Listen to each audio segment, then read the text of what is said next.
የሰላም ስምምነቱ በሐሳብ ልዕልና ተወያይቶ ችግሮችን በሰለጠነና ዘላቂነት ባለው መንገድ መፍታት እንደሚቻል ታላቅ ማሳያ ነው ሲሉ የጎንደር ከተማ የሀገር ሽማግሌዎችና የሃይማኖት አባቶች ተናግረዋል። ስምምነቱ ይፋ መሆኑን ተከትሎ የኢትዮጵያ ዜና አገልግሎት በጎንደር ከተማ ያነጋገራቸው የሀገር ሽማግሌዎችና የሃይማኖት አባቶች በግጭቱ በሰዎች ላይ ከትምህርት ተቋማት ጀምሮ በሌሎችም ተቋማት ላይ ብዙ ኪሳራና ውድመት የደረሰ ስለመሆኑ አስታውሰዋል። ከዚህ ጥፋት ጉዳት እንጂ ትርፍ አለመኖሩን ሁሉም አይቶታልም ብለዋል። ከዚህ በኋላ ግን ተማሪዎች ወደ ትምህርት ቤት የሚሄዱበት፣ አርሶ አደሮችም ሆኑ ሰራተኞች በሰላም ወጥተው የሚገቡበት በመሆኑ የሰላም ስምምነቱ ሁሉንም አትራፊና አሸናፊ ስለማድረጉም ገልጸዋል። የክልሉ ሕዝብም በብዙ አካባቢዎች ዋጋ መክፈሉንና ለችግር መዳረጉን አስተያየት ሰጪዎቹ አስታውሰው በክልሉ መንግስትና በአፋሕድ መካከል የዘላቂ ሰላም ስምምነት በመፈረሙም የሁላችንም ደስታና ብስራት የተሰማበት ታሪካዊ ዕለት ነው ሲሉም ተናግረዋል። የችግሮች ሁሉ መቋጫ በውይይትና መግባባት ሰላም መፍጠር መሆኑን አንስተው ለሰላም ቁርጠኛ አቋም ይዘው ለሰሩት ሁሉ ምስጋና አቅርበዋል።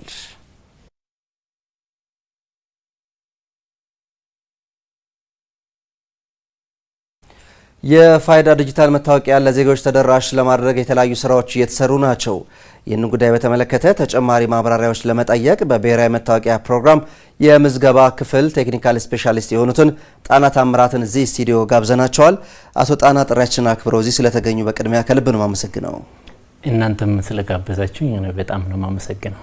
መልካም። የፋይዳ ብሔራዊ መታወቂያ እንግዲህ ጠቅላይ ሚኒስትር አብይ አህመድ በቅርቡ በነበራቸው አንድ ማብራሪያ ላይ 100% ለማድረስ እቅድ እንዳለና በዛ ልክም እየተሰራ እንዳለ ሲገልጹ ነበርና ይህን ለማሳካት በእናንተ በኩል እየተከናወኑ ያሉ ስራዎች ምንድናቸው? እስቲ አመሰግናለሁ። ክቡር ጠቅላይ ሚኒስትሩም በተናገሩት ርዕስ ላይ ፋይዳን 100% ማሳካት የሚለውን እቅድ እና ደግሞ በተጨማሪ ለመንግስት ለፕሮግራሙ ቁርጠኛ መሆኑን የሚያሳይ ነው የሚሆነው። ይህንን ለማሳካት አሁን እየተሰሩ ያሉ ስራዎች በርካታ ስራዎች አሉ። ከነሱም በተጨማሪ ምዝገባውን ማስፋፋት አንደኛው ይሆናል። ሌላው ደግሞ የግንዛቤ ማስጨበጫዎችን ለህብረተሰቡ ለማህበረሰቡ ማዳረስ፣ ሌሎች ስራዎችም ደግሞ ዲጂታል አሰጣጥን ወይም አገልግሎቶቹን ከፋይዳ ጋር ማቀናጀት ይሆናል ማለት ነው።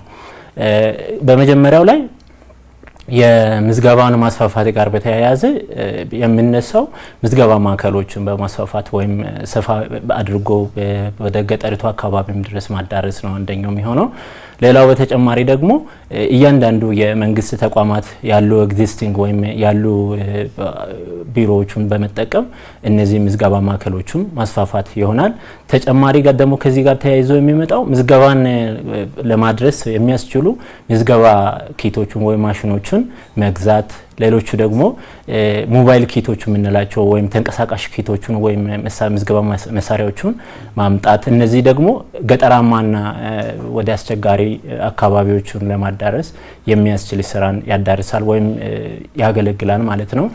በተጨማሪ ደግሞ በሁለተኛው ግንዛቤ ማስጨበጣው ፋይዳና አገልግሎቱንና ምንነቱን ጥቅሙንም ጭምር ማህበረሰቡ አውቆ እንዲረዳ ማድረግ ያለውን የማህበራዊ ሚዲያንም ይሁን ሚዲያዎቹ በመጠቀም ይሄንን ወደ ታች ድረስ ማድረስ ነው የሚሆነው። ሌላው ተጨማሪ መጨረሻ ላይ ያልኩት የዲጂታል አሰጣጥን ዋነኛው የፋይዳ ትርጉሙ ዲጂታል አገልግሎቶቹን አሰጣጥን ከፋይዳ ጋር ማቀናጀት ነው የሚሆነው ማለት ነው። ይሄ ማለት ፋይናንስ ተቋማትንና ሌሎች ተቋማትን በመጠቀም ፋይዳን አገልግሎቱን ማሳለጥ። ይሄ ደግሞ ምንድነው? አገልግሎትን ከማሳለጥ አንጻር፣ ወጪ ከመቆጠብ አንጻር፣ መንግስት አገልግሎቶቹን ከማፍጠን አንጻር ብዙ ፋይዳ ያለው ይሆናል ማለት ነው።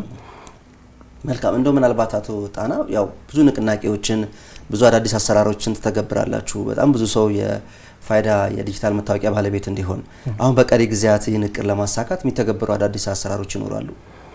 በትክክል አመሰግናለሁ። አዲስ አሰራሮች ይኖራሉ።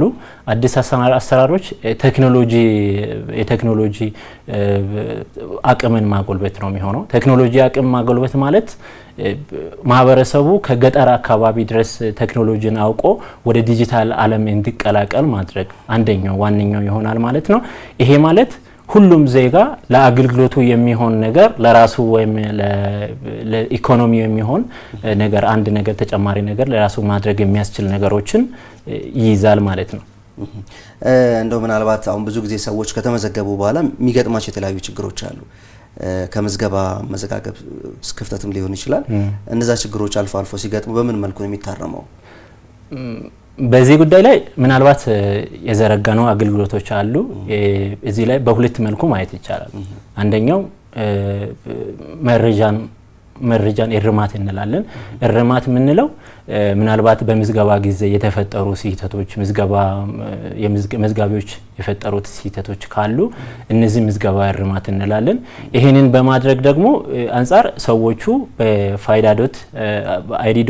በfida.id.et/update ላይ ገብቶ በኦንላይን ማስተካከል የሚችሉበትን አሰራር ተዘርግቷል።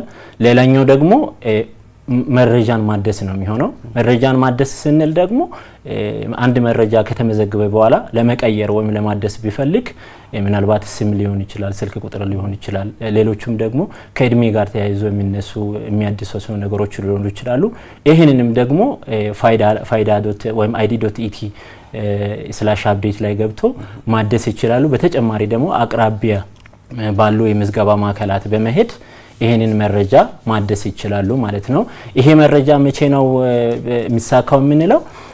እነሱ ለአገልግሎቱ ጥያቄ ያቀርባሉ። ጥያቄው ደግሞ የሚገባውን የመረጃ ጥራት ስርዓቶችን ተከትሎ ከ3 እስከ 5 ቀናቶችን በመቆየት ተሳክቶ ለስልክ ቁጥራቸው ላይ የተሳካ የሚለውም መልእክት ይደርሳቸዋል ማለት ነው። መልካም እንግዲህ በተለያዩ ጥያቄዎች ላይ እዚህ ስቱዲዮ ተገኝተው ማብራሪያ የሰጡን በብሔራዊ መታወቂያ ፕሮግራም ምዝገባ ክፍል ቴክኒካል ስፔሻሊስት አቶ ጣና ታምራት ከልብ ማመሰግነው።